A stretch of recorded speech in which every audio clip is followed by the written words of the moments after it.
The message that changed humanity's view of the cosmos forever arrived on a quiet Tuesday morning at the Global Deep Space Array in Antarctica. Commander Jackson Mitchell stood before the massive holographic display, his breath catching as he watched the intercepted transmissions cascade across the screen. After 20 years of searching the stars for signs of intelligent life, they had found something, but not what anyone had expected. "Play it again," he ordered, and Chief Communications Officer Akiko Tanaka nodded, her fingers dancing across the quantum interface. The three-dimensional display filled with streams of light, each representing different alien communications intercepted simultaneously. "We've decoded 37 distinct transmissions, sir," Akiko explained, her voice tight with tension. "All from different civilizations, all responding to the same distress call." She paused, swallowing hard. "All refusing to help." The central hologram showed the original distress signal, a desperate plea from a species called the Meridians. Their home system was under attack by a force they called the Harbingers, entities that moved between stars in massive world ships, stripping planets bare of resources and leaving dead worlds in their wake. What made the situation extraordinary wasn't just the threat, it was the response. One by one, advanced alien civilizations across the galaxy were actively broadcasting their refusal to intervene. Some cited non-interference policies, others claimed strategic concerns, but the message was clear: the Meridians would face extinction alone. Director of Xenocience Dr. Marcus Chen stepped forward, his weathered face illuminated by the holographic light. "The level of technology we're seeing in these transmissions, these civilizations make us look like children playing with sticks. Any one of them could stop this threat. Together, they could end it without casualties. But they are choosing to watch another species die." The observation deck fell silent as the implications sank in.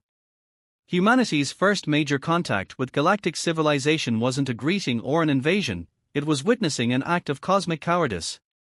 "There's more," Akiko said softly. The Meridians included technical data with their distress call. Specifications for faster-than-light drives, energy shields, quantum weaponry. They are giving away their technological secrets, hoping someone will use them to help. Mitchell studied the technical data streaming across secondary screens. In those packets of information lay the keys to advancing human technology by centuries. But they came with a price, the moral burden of knowing their source, and why they were shared. "Sir," called Lieutenant Derek Walsh from the tracking station. "We've calculated the position of the Meridian home system. It's about 40 light-years from Earth. With their FTL specifications." He paused, running calculations. "We could reach them in months, not decades. If we had ships capable of making the journey," Mitchell added, his mind racing with possibilities. "Which we don't. Yet." The next few hours were a blur of activity. Messages flew between the Antarctic base and the United Earth Council. Military commanders, scientists, and political leaders debated the situation in secret emergency sessions. The galaxy's most advanced civilizations had made their choice, to stand aside and let destruction take its course. Now humanity faced its own choice. "Commander," Akiko called out, her voice breaking the tense silence. "The Council is ready."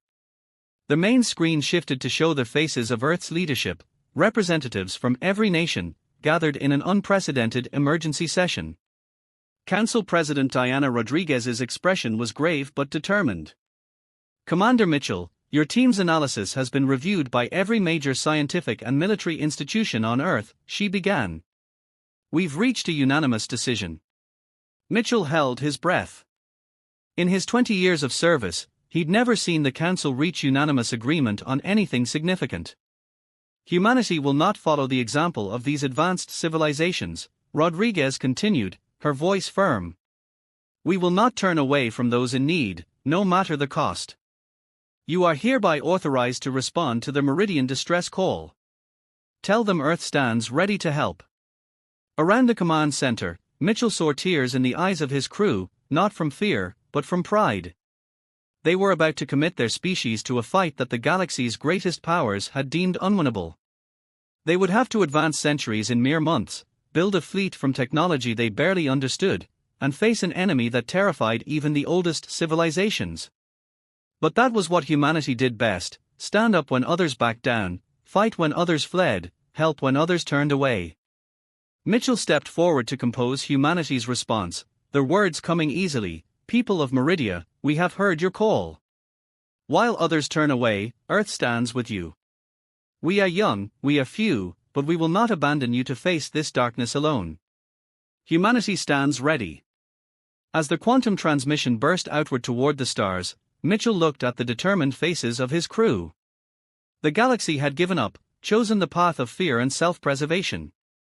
But humanity, young, brash, and perhaps too stubborn to know better, had chosen to fight back. The war for tomorrow would begin today, and humanity would show the galaxy what courage truly meant. Earth's decision to stand with the Meridians sent shockwaves through the galactic community.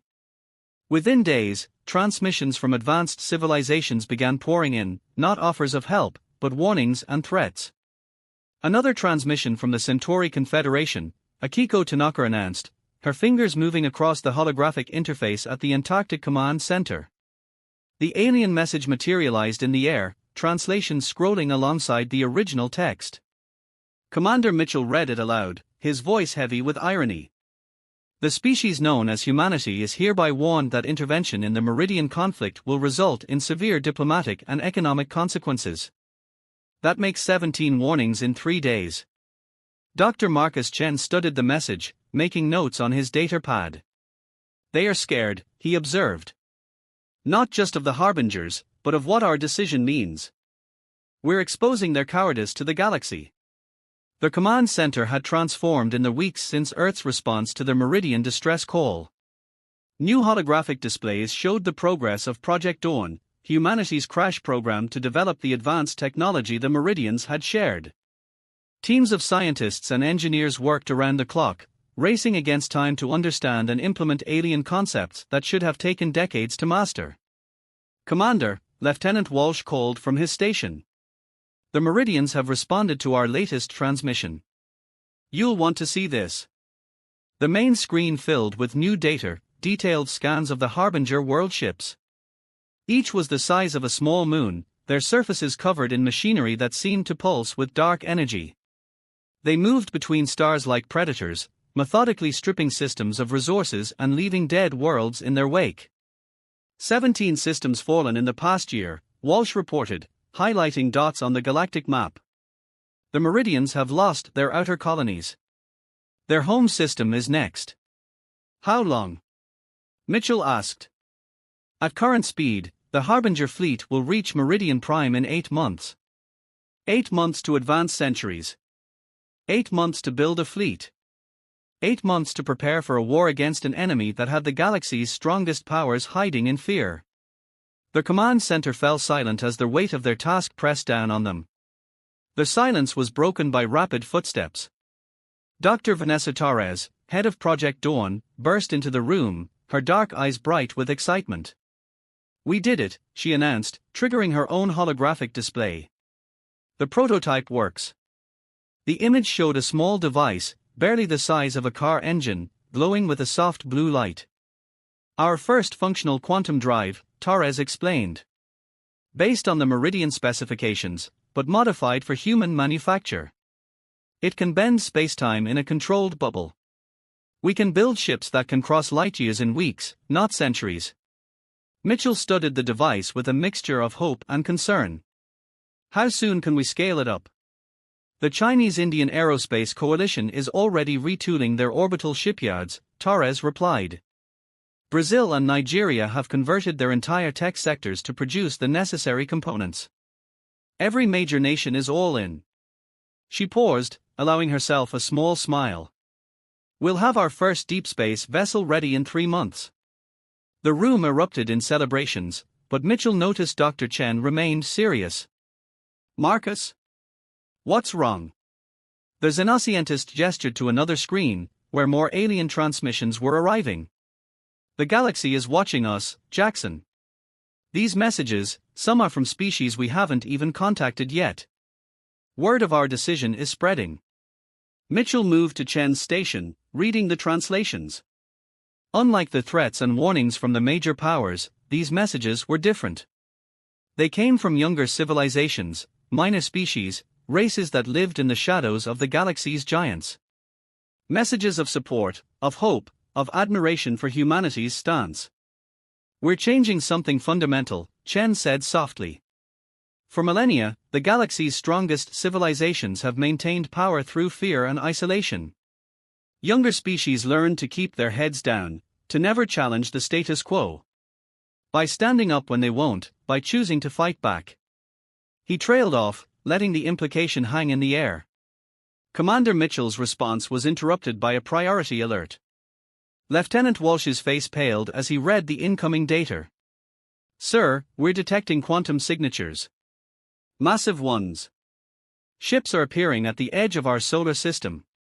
The main screen shifted to show the visitors, sleek vessels of impossible size, their hulls shimmering with otherworldly energy. Not the harbingers, but representatives of the galaxy's great powers, come to deliver their message in person. "Battle stations," Mitchell ordered, though he knew Earth's current defenses would be useless against such advanced technology. "And get me the Council. They need to see this." As the alien ships approached, Mitchell thought about the choice humanity had made. They had known there would be consequences for defying the galaxy's policy of non-intervention. Now those consequences had arrived. But looking at his crew, humans from every nation, united in purpose, he saw no fear, no regret. Earth had chosen to stand when others fell back, to fight when others fled. If the galaxy's powers thought they could intimidate humanity into abandoning their principles, they were about to learn a harsh lesson about human determination. The war hadn't even begun, but humanity was already changing the galaxy. Not through superior technology or military might, but through something far more powerful, the courage to do what was right, no matter the cost. "Open a channel," Mitchell commanded. "Let's show there." The Earth Force vessel Defiant hung in high orbit, its quantum alloy hull gleaming in the sunlight. At 2 kilometers long, it was the largest ship humanity had ever built, and their first true interstellar warship. Commander Mitchell stood on the bridge, watching Earth rotate slowly below through the panoramic viewport. "Final systems check complete," reported Captain Yuki Sato, the ship's commanding officer. "Quantum drive is primed and stable. All weapons systems online." She paused, allowing herself a small smile. 6 months ago, we barely had colonies on Mars. Now we're about to attempt our first faster-than-light jump. The diplomatic confrontation with the galaxy's advanced civilizations 3 months ago had ended unexpectedly. Instead of threats or violence, the alien ships had delivered a final warning, then departed, leaving humanity to what they clearly believed would be their doom. Their message was clear: face the harbingers alone. But Earth hadn't been idle. The Meridian technical data, combined with human innovation, had accelerated technological development beyond anyone's wildest expectations. The quantum drive was just the beginning. The Defiant carried energy weapons capable of piercing planetary shields, defensive systems that could withstand cosmic forces, and something uniquely human: experimental weapons designed by Earth's best scientists, using principles the older races had never considered. "Commander," Dr. Torres called from her station, where she monitored the quantum drive. "The Meridians just transmitted new data. The Harbinger fleet, they've increased speed. They'll reach Meridian Prime in less than 2 months." Mitchell's jaw tightened. They were running out of time. "Captain Sato, begin jump sequence. It's time to show the galaxy what humanity can do." The bridge crew moved with practiced precision, their training over the past months leading to this moment. Lieutenant Walsh, who had transferred from Antarctica to serve as strategic operations officer, coordinated with the engine room. "Quantum bubble forming," Torres announced, her voice tense with concentration. "Field stability at 98%. Better than any test." Mitchell watched the stars through the viewport. In moments, they would attempt what humanity had dreamed of for centuries, traveling faster than light. The Defiant would be their proof of concept. If successful, the rest of the fleet would follow. Jump in 3, 2, 1. Reality twisted. The stars blurred, stretched, then snapped into new configurations. A sensation like falling without moving rippled through the ship. When it cleared, Earth's sun was just another distant point of light. Jump successful.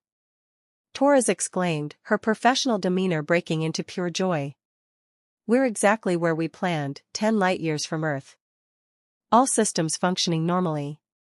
The bridge erupted in cheers, but Mitchell noticed Captain Sato remained focused on her tactical display. Sir, she said, her voice cutting through the celebration. We're picking up something. Multiple quantum signatures, bearing 340. The main screen shifted, showing a cluster of ships, not the dreaded harbingers, but vessels of elegant design, their hulls shimming with iridescent energy. A transmission came through, automatically translated by their computers. Vessel of Earth, a melodic voice announced, I am Guardian Captain ZYX of the Arcturus Defense Force. We wish to join you. Mitchell exchanged shocked looks with his officers. The Arcturians were one of the younger spacefaring races, not part of the galaxy's ruling powers. Their ships were small but advanced, their crews renowned for their tactical skill. The great powers ordered us to stand aside, ZYX continued. But we've watched your species.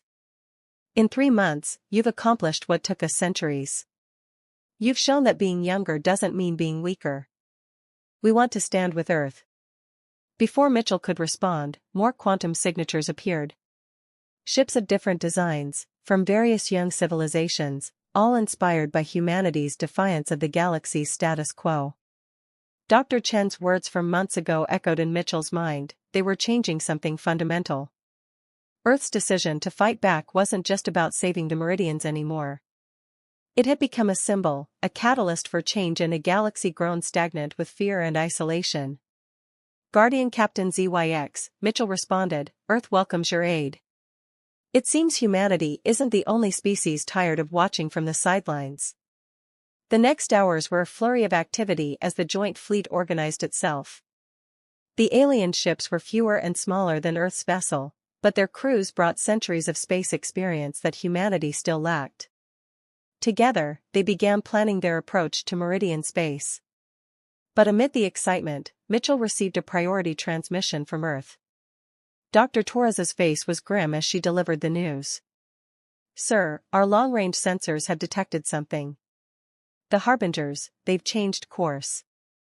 They're not just heading for Meridian Prime anymore. She sent the data to his personal display. The blood drained from his face as he saw their new trajectory. The Harbinger fleet had split. Half still moved toward Meridian space, but the other half. They're coming for Earth, he whispered. They know we're helping the Meridians. They're going to punish us for it.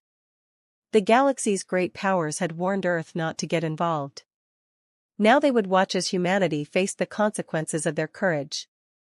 But looking at the joint fleet gathered around the defiant, young species united in purpose, inspired by Earth's example, Mitchell knew humanity's choice had already changed the galaxy forever. The real war was about to begin. And this time, Earth wouldn't fight alone. The joint fleet dropped out of quantum space at the edge of the Proxima Centauri system, their arrival marked by ripples of distorted reality. The Defiant led the formation, flanked by ships from 7 different young civilizations. They had chosen this uninhabited system for humanity's first stand against the Harbingers. Multiple contacts, Captain Sato announced, her voice steady despite the tension. 3 Harbinger world ships entering the system. Massive energy signatures, they're bigger than anything we've ever seen. The main viewport showed their enemies, vast black structures that seemed to devour the light around them. Each world ship was the size of Earth's moon, their surfaces writhing with strange machinery that pulsed with dark energy. They're scanning us, reported Lieutenant Walsh. Getting a transmission, audio only. A voice filled the bridge, not mechanical as they'd expected, but eerily organic, speaking in multiple tones simultaneously. Your species was warned. The great powers understand. They accept the natural order. But you dare to resist? Commander Mitchell stepped forward. This is Commander Jackson Mitchell of Earth. We don't accept the murder of innocent civilizations as natural order. The Meridians asked for help. We answered. Help? The voice seemed to ripple with something almost like amusement. You know nothing. The Meridians are not what you think. The great powers do not hide from fear, they hide from truth. Before Mitchell could respond, Dr. Torres shouted from her station. Energy spike.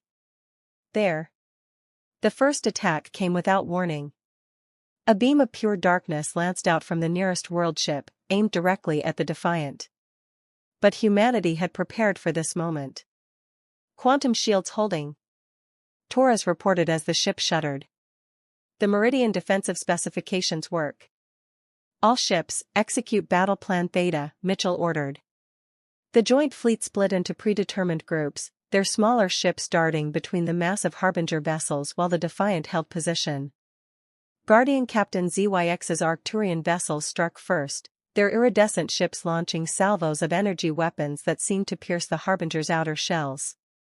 The Proximan ships followed, their crystalline vessels releasing swarms of automated fighters. But the Harbingers were ancient and powerful. Their counterattack devastated two of the smaller ships, turning them into expanding clouds of debris. The darkness between their vessels seemed to thicken, reaching out with tentacles of void energy. Now, Mitchell commanded. Show them what humanity brings to this fight. The Defiant's main weapon powered up, not based on Meridian technology, but something entirely human. Dr. Torres had called it the Light Lance, a weapon that combined quantum mechanics with principles the older races had never considered. Target locked, Sato confirmed. Firing. A beam of pure white energy erupted from the Defiant's bow, cutting through the artificial darkness the Harbingers had created. It struck the nearest world ship, and for a moment, something impossible happened, the darkness flinched. Direct hit. Walsh exclaimed. Their outer shell is, wait. He leaned closer to his readings. Sir, I'm detecting organic signatures. Massive ones. The world ships, they're alive. The revelation stunned the bridge crew. The Harbingers weren't machines as they'd assumed, but living entities, ancient beyond comprehension, consuming worlds not just for resources, but for survival. The battle raged for hours.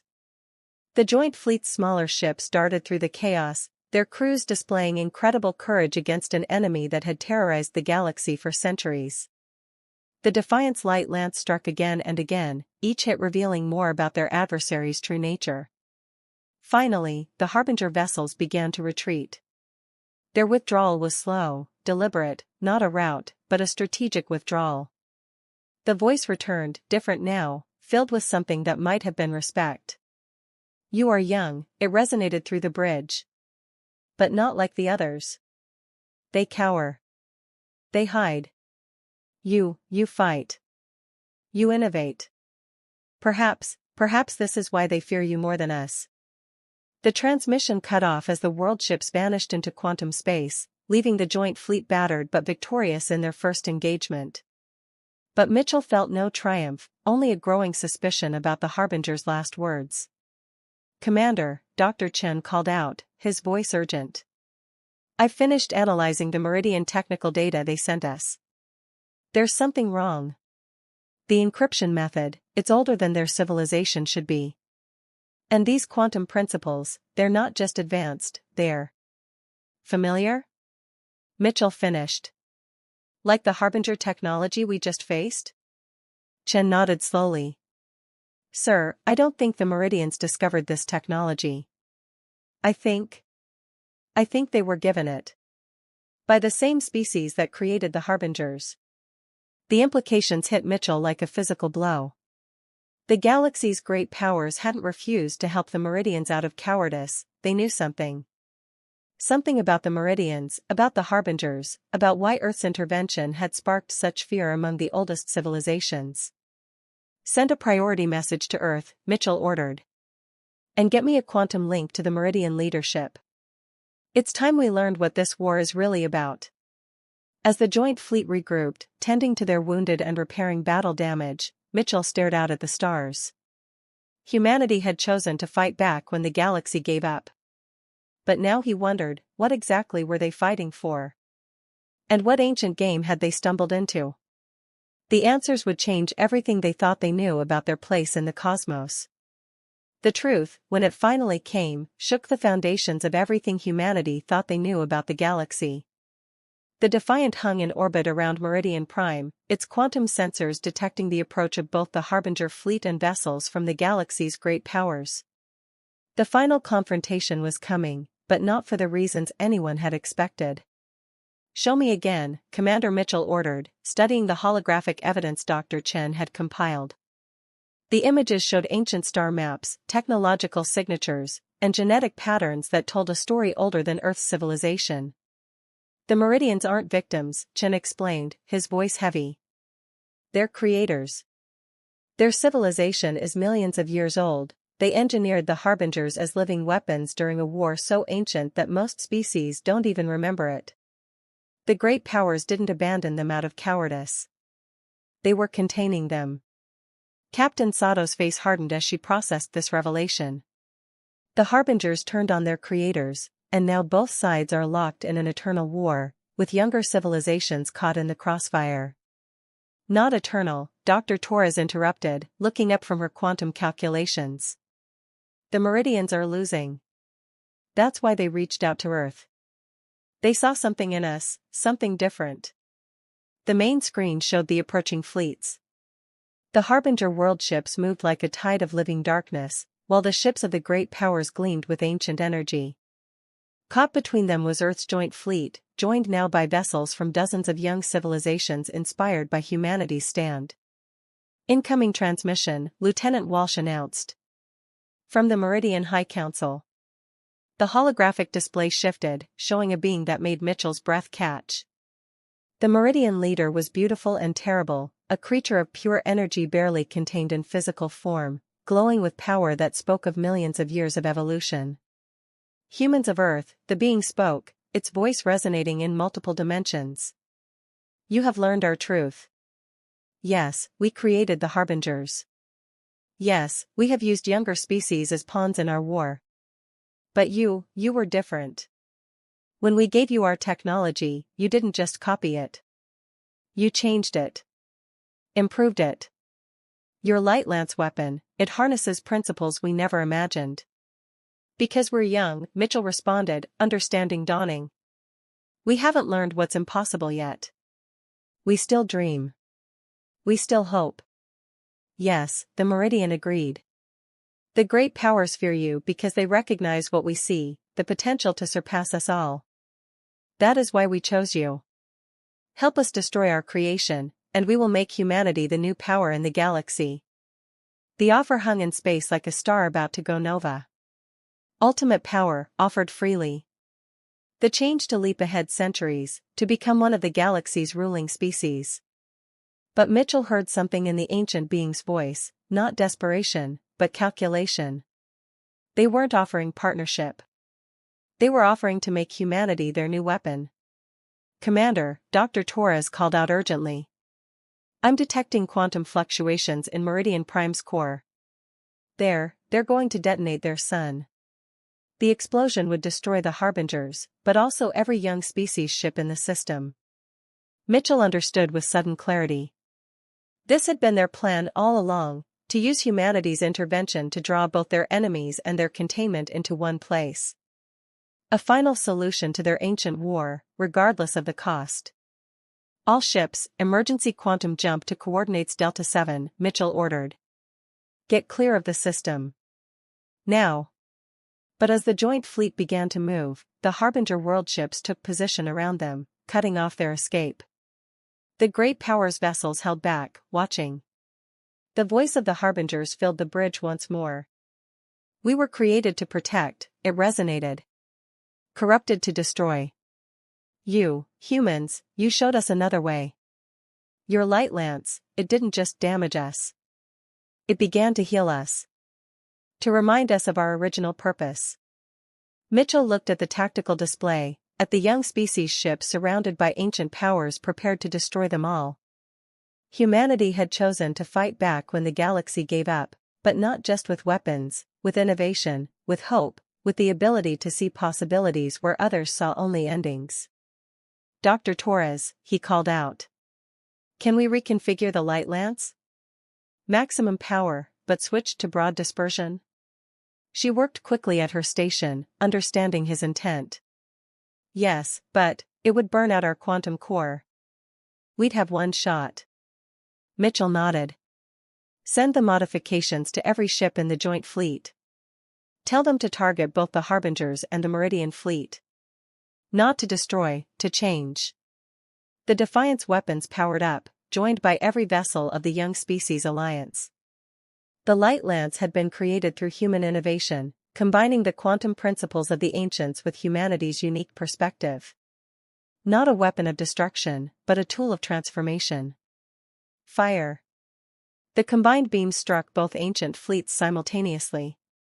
The darkness around the Harbinger ships began to fade, their living shells transforming as the corruption that had twisted them for millions of years began to heal.